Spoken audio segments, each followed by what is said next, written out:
What up, everybody? Welcome back to Jayfabe Wrestling. And we are back here on the journey to rebook every WrestleMania. This time we're on episode 31.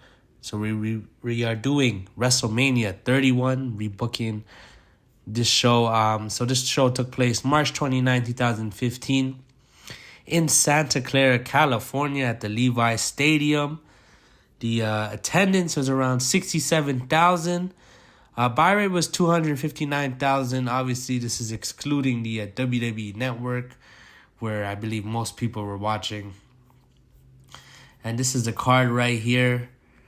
We have on the pre-show Tyson Kidd and Cesaro retaining their tag team championships against Los Matadores, the New Day, the Usos, and also on the pre-show Big Show winning the Andre the Giant Memorial Battle Royal, last eliminating Damien Mizdow. And in the opener, we have Daniel Bryan defeating the champion Bad News Barrett, Dean Ambrose, Dolph Ziggler, Luke Harper, R-Truth, and Stardust in a ladder match to win the Intercontinental Championship. We have Randy Orton defeating Seth Rollins. This was the very awesome RKO spot ending here. Triple H defeating Sting, and this is where, DX and the NWO got involved. We also have AJ Lee and Paige defeating the Bella Twins. John Cena defeating the United States champion Rusev to win the U.S. Championship. The Undertaker returning after his streak was ended, defeating Bray Wyatt. And in the main event, it was Roman Reigns versus Brock Lesnar. Seth Rollins did cash in afterwards, and Seth Rollins turned the match into a triple threat match, and he would win the WWE World Heavyweight Championship. So yeah, guys, this was a show that a lot of people were not really excited for, just because the build wasn't that great. For the world title feud, Roman and Brock, they were like having a tug of war on the go home show, so that wasn't a good look. Undertaker, Bray Wyatt. Undertaker did not show up, so Bray Wyatt was kind of, carrying the build for that feud. Cena, Rusev was pretty cool. They had this, but this was also a rematch from Fastlane. Triple H and Sting. Obviously, Sting cost the Authority the match here. Randy and Seth. I think this is probably the best built match just because of the long-term storytelling where, Randy's kind of getting jealous that Seth is becoming the top guy for the Authority. And there's this Intercontinental Championship ladder match where everyone was stealing Bad News Barrett's title. So, the build wasn't that good, but the show, I believe, did over-deliver. The Intercontinental Championship match, it was a fun match. It was cool to see Daniel Bryan win, although, I believe he deserves something better. Randy and Seth had a really good match. Triple H and Sting, the match was okay, but it had some cool moments, obviously, with NWO and DX. And only bad thing was Sting did lose his only WrestleMania match. Cena defeating Rusev, I thought, maybe this was a time for Rusev to, to really get put over by John Cena. Was it meant to be? Bray Wyatt losing the Undertaker, that is what it is. But the main event really saved the show here. It was just a great battle between Brock and Roman. They had some, great moments there. Brock was beating the crap out of Roman Reigns with the suplexes. And this is where he invented the Suplex City beep. Yeah, you guys know what I'm talking about. But yeah, that's where Brock invented that.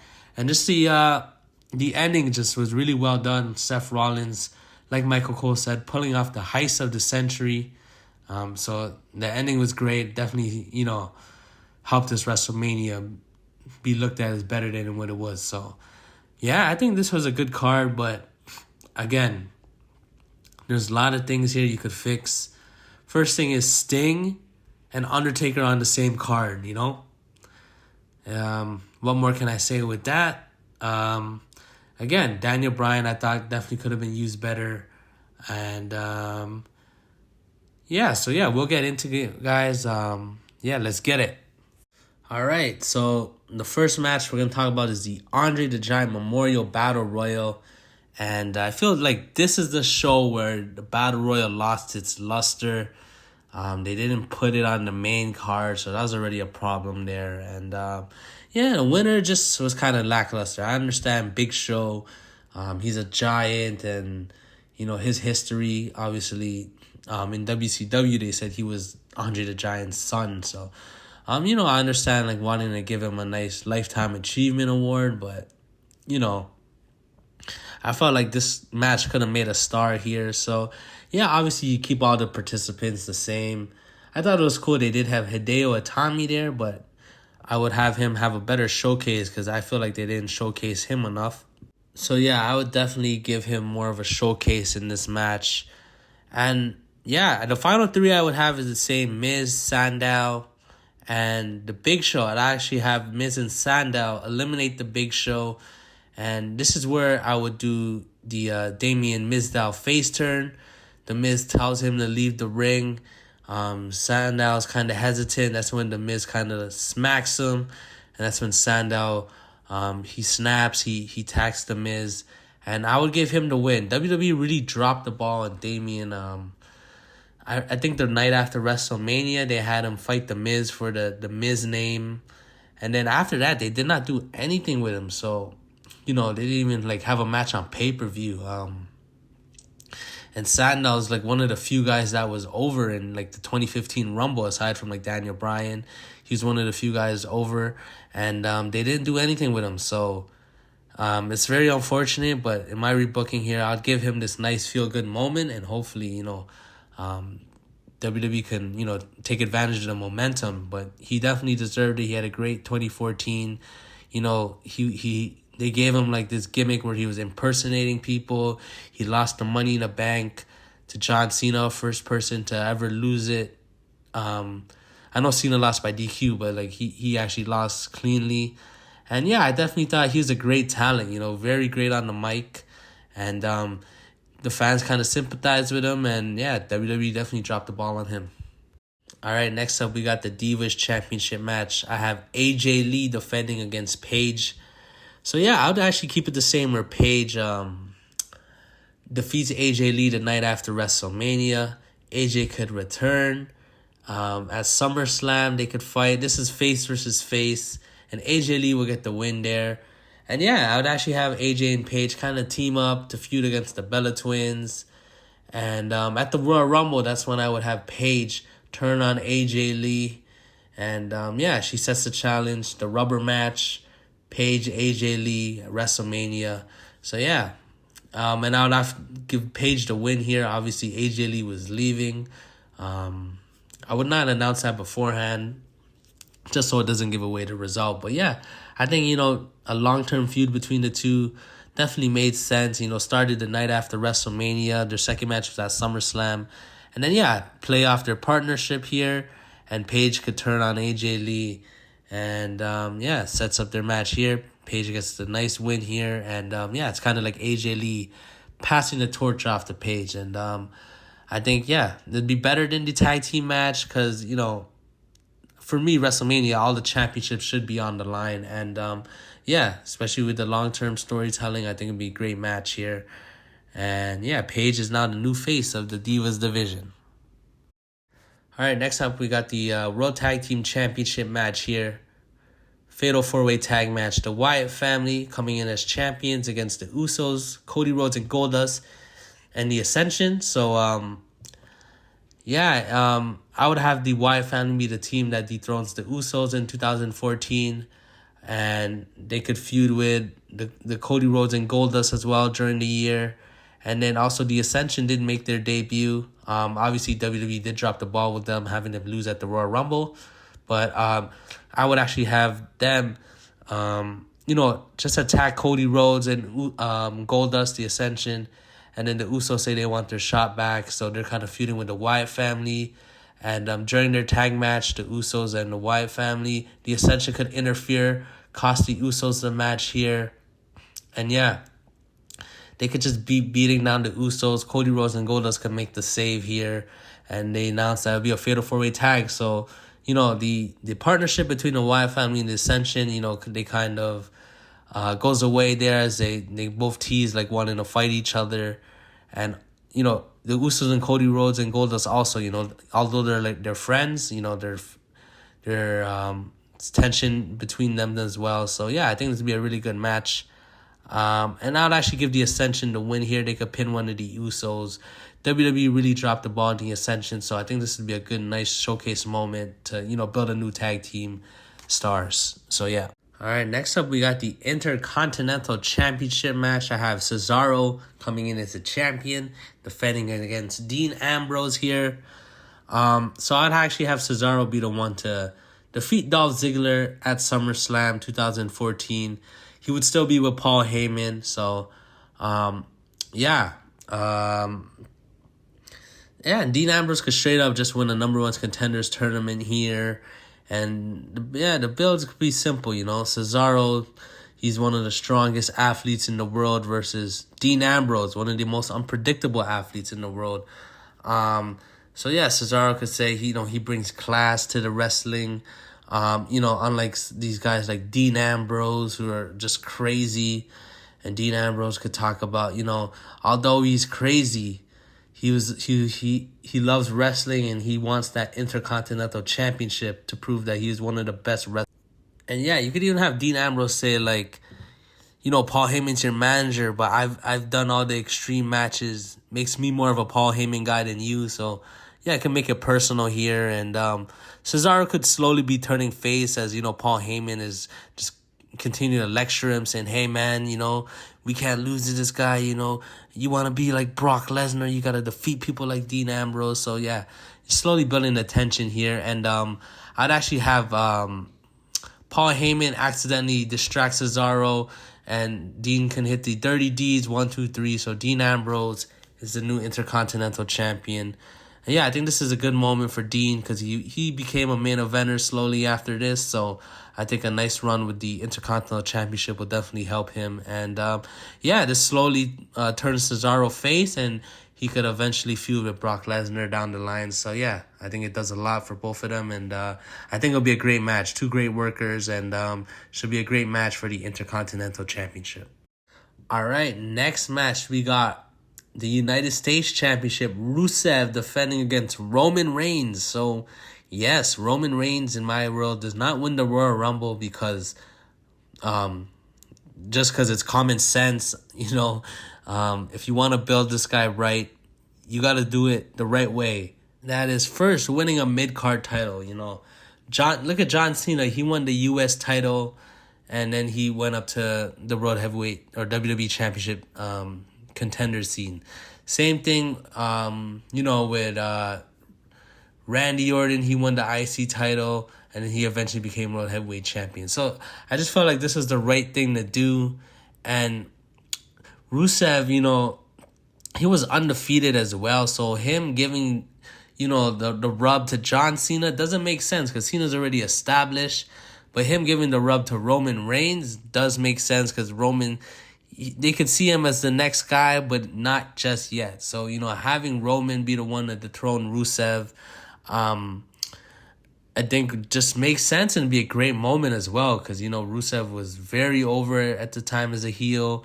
I think this would have done wonders for Roman Reigns. It would have got him even more over for being the one that dethroned Rusev. And the fact that WWE is not rushing to push this guy. So, it could be straight up, Rusev. Lana could be on the apron. Rusev could try to clothesline Roman. He stops. And then that's when Roman hits the, Superman punch and the spear. And Roman can become the new U.S. champion. He could have the U.S. flag with him as well. Just think about this. I had Dean win the IC belt and Roman win the U.S. belt. So, I'm slowly building these guys into main eventers. So, definitely makes sense here. And I think it'd be a great match. These two had pretty good matches before. And a great moment for Roman Reigns. All right, next up we got Dolph Ziggler versus Bray Wyatt. Yes. So obviously Dolph would still be my sole survivor at Survivor Series 2014. And after the Royal Rumble, Dolph, he could be talking about how, he puts his heart in his business and that he will never sell out, to the authority. And then Bray Wyatt could come out and say, Dolph, you're great, but if you want to be better, you need to embrace your dark side. And he offers Dolph a a spot in the Wyatt family. Dolph says he'll think about it. And then, Dolph would eventually say, that's not for me. That's not my path. He could super kick Bray Wyatt, and the Wyatt family could try to jump him, and Dolph will run away. And then Bray could just talk about, how he's here to crush people's dreams. He's talking about how Dolph Ziggler, you guys adore him, but I'm here to show you what's reality, and reality is you gotta be evil in this world, to make it to the top, and you gotta be selfish, you gotta be all these things, because, that's what's stopping Dolph Ziggler from being the best. And, Dolph could talk about how, that the fans pushed him here, and that, he's not here to turn on the fans, and he's going to prove that, with hard work that, you can make it to the top. So, yeah, just a nice good versus evil feud here. I'd actually still give Bray the win here. Dolph could go for the zigzag. Bray could, hold on to the ropes. And then Dolph could try to go for the super kick. But Bray could counter that into the Sister Abigail.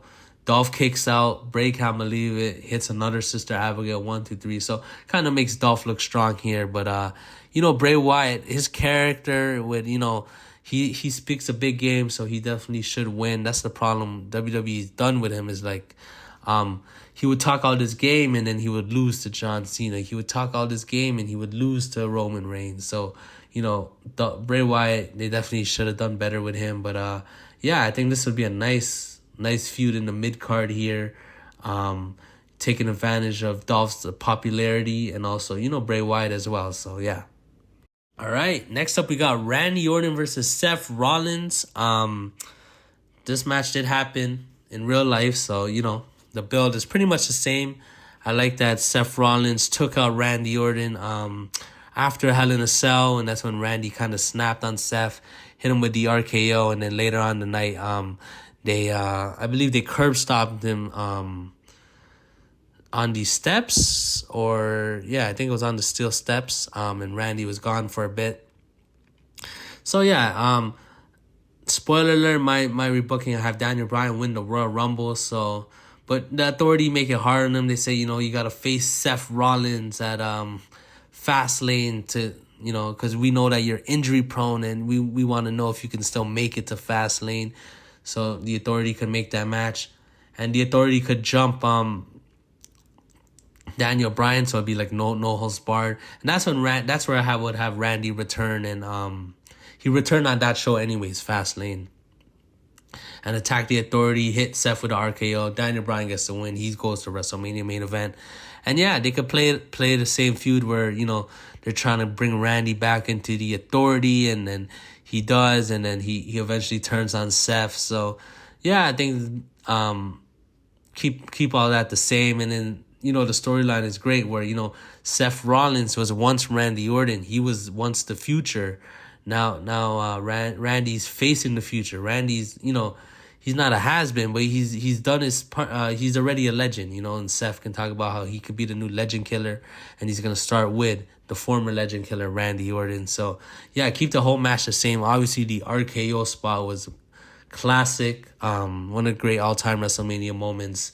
So, keep the result and the match finish the same. Randy gets to win, but it's definitely a great match. All right, next up we got John Cena versus Triple H. Yes. Obviously, this match did happen in WrestleMania 22, but we're going with my rebooked world here, and I did not have that match at WrestleMania 22. So I think this would be a good time to have this match here. Obviously,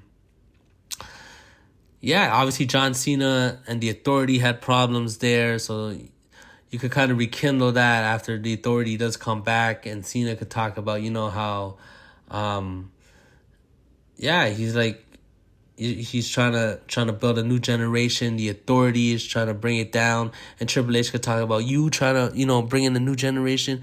Look at all the young stars that you never helped out. And John Cena could talk about, how he's a company guy, and that, the Authority is what's the problem here. And that he's here to get rid of the Authority. And he's like, you know what? The Authority was made because Triple H is jealous of me, and that, I'm a much bigger star than Triple H, And so they could get personal there, and Triple H could talk about how, John Cena wouldn't be nothing without the WWE, without the authority, and that we made you great. And Cena could talk about, you didn't make me great. I put in the hard work to become, who I am today. So they can have some good promos there. And yeah, I would give John Cena the win here. Yeah, I think it's just, pays off the Cena versus the Authority storyline. And yeah, because I didn't have this match previously, this is a kind of a dream match as well. Cena and Triple H. And yeah, I would actually have Cena win the same way he won at WrestleMania 22. Counter the pedigree into the STF. Triple H taps out. And yeah, feel good moment for John Cena. And definitely should be a great match. Right, and here we are, the semi-main event. The Undertaker versus Sting. Yes, so I would actually keep it the same, actually. Sting would debut and help Dolph Ziggler become Sole Survivor, getting rid of the Authority. And then, yeah, Triple H can have his match with Sting, but it'll be at the Royal Rumble. So Sting will actually have a match under his belt here, so he'll be, less rusty, I think so. Yeah, Sting would defeat Triple H here, and Sting could be celebrating, and that's when the Undertaker gong comes up, and he's face to face with Sting. They both look at the WrestleMania sign, and yeah, Undertaker could do the cutthroat taunt, Sting could do the scream, and there it is, And then they could just easy build here, just do vignettes, promos. They could have a couple of face-off moments here, but Sting could talk about how the Undertaker has always been a constant in the WWF, and that Sting has always been a constant in WCW. And Sting says the only reason he came to WWE is to face the Undertaker, because they've been compared their whole careers about how loyal they are to the company and, their characters. And so, yeah, that's why he came to WWE. And Undertaker could talk about how, he respects Sting, but this is his yard, this is his house. And WrestleMania, that's where he lives. And he's at WrestleMania, Sting is going to rest in peace. And yeah, you could just have them do, different theatrics here where Taker's playing with the pyro, and they could have, the gong go off when Undertaker makes an entrance, and Sting could be right beside him, pointing the bat at him. Yeah, you could even have Sting dress up as a druid and attack the Undertaker, and Undertaker could attack like a fake Sting, and that's when Sting could, hit Undertaker with the bat. So yeah, they could do a lot of things here, and I just can't believe they didn't do this match. This was the perfect match for Sting. And yeah, I can't believe this match never happened. They probably had plans to do it at WrestleMania 32, but obviously Sting got injured. So in my world, we do it right away. WrestleMania 31, the hype for Sting is still there. Taker's a year younger, and yeah, great match here. And I would give Undertaker the win because he's still undefeated in my road. So yeah, the ref could be down. Sting could grab the bat. Looks like he's going to use it. He drops it instead. He says no, he's going to do it the right way. He goes for the Scorpion Death Drop. Taker reverses it into the Tombstone. 1, 2, 3. And after the match, they could just shake hands. And yeah, I think it would be a great moment for both Undertaker and Sting to finally have that dream match, but also to have that embrace in the middle of the ring after a great match. And yeah, I just can't believe WWE never did this match. But, in my road, we're definitely going to have it. All right, guys, now we're here. The main event of the evening, the WWE World Heavyweight Championship. Brock Lesnar defending against Daniel Bryan. So, yeah, like I said earlier, Daniel Bryan would win the Royal Rumble. I would actually have him not be announced. So I think the pop would be insane if he came like late 28, 29, or even 30. I think the pop would be insane. Have him, cleanly win the Royal Rumble. The Authority makes him fight Seth at Fastlane for his shot. And Daniel Bryan wins, obviously with the help of Randy Orton, like I just like I discussed before. And the feud can be very simple, David versus Goliath. And Brock could also talk about how he's gonna leave after WrestleMania and take the belt to UFC, because I know this was a thing at the time where Brock was thinking of leaving, and he did sign a deal, just prior to his match at WrestleMania. But I would have this be in the feud here. And now, like, the Authority has to rely on Daniel Bryan to defeat Brock Lesnar because they don't want Brock to take the belt. So that'd be pretty interesting there. And, Brock could talk about how, he's dominated people like Undertaker, Big Show, John Cena. What kind of chance does Daniel Bryan have? And Daniel Bryan could talk about, how he's prepared for this moment. He's fought, in Ring of Honor. He's fought, in the indie scene. He made it all the way to the top of WWE when no one said he could do it. And he's going to prove people wrong again when he defeats Brock Lesnar at WrestleMania. And, the Authority's worried that, Daniel Bryan can get the job done. So you have Triple H trying to motivate him and say, you know what, Daniel, prove to me you're not a B-plus player. Prove to me that WrestleMania 30 was not a fluke. Daniel Bryan can slap Triple H and say, I don't need to prove it to anyone. He says, I know it myself that I'm the best.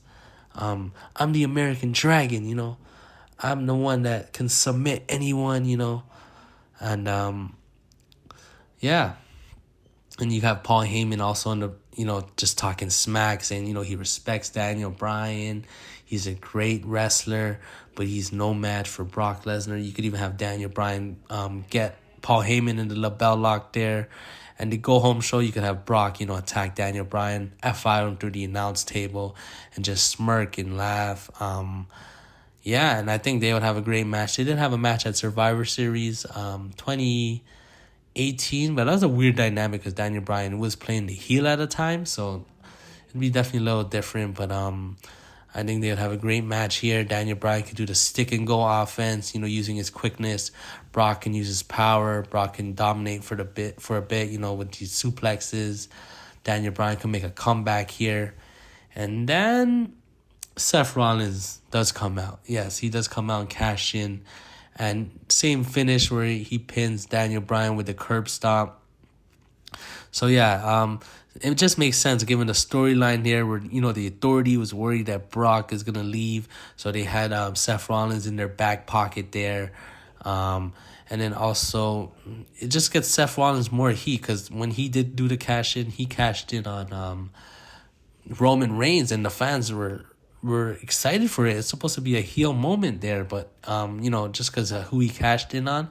And I think if he cashed on Daniel Bryan, he'll definitely get the initial pop, but there'll be some heat for Seth Rollins. I just think the crowd reaction would be way better, where the fans are cheering for Daniel Bryan comeback rather than cheering for Roman Reigns getting his ass kicked.